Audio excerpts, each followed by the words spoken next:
Contemplating on collecting vintage watches is terrifying to say the least.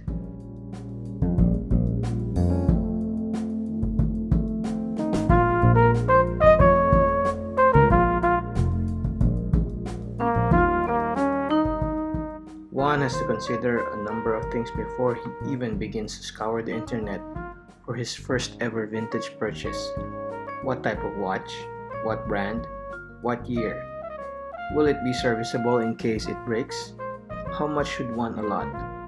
What started out as a simple inclination suddenly morphs into a complicated decision.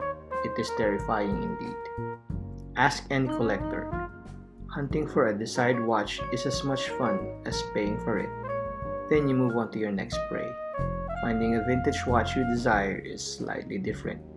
Much like a cheetah stalking its prey, the collector is usually extra careful before he grabs his prized watch.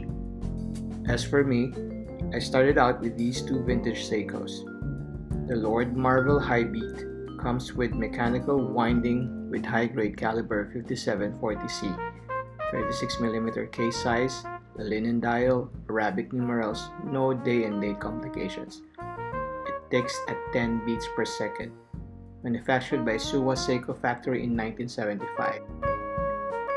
The 5740C caliber was a precursor to the famed 44KS, which went on to win the chronometer competition before Seiko was disqualified for not being Swiss. I tried to count the ticks but to no avail. It gave me vertigo.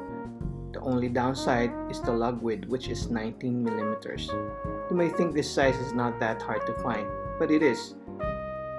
Most of the straps I prefer at this price I can afford don't have this size. Instead, I was forced to use a 20mm strap. I don't like it.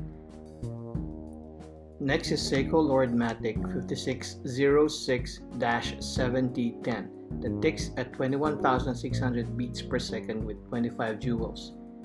It features an automatic winding movement that is hackable with day-date complications. This LM line was manufactured by Suwa Seiko in 1970, 3 years older than I am. That is astonishingly cool if I think about it.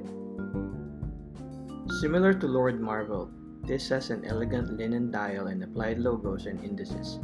The hands are gorgeous. Overall, it's simply elegant.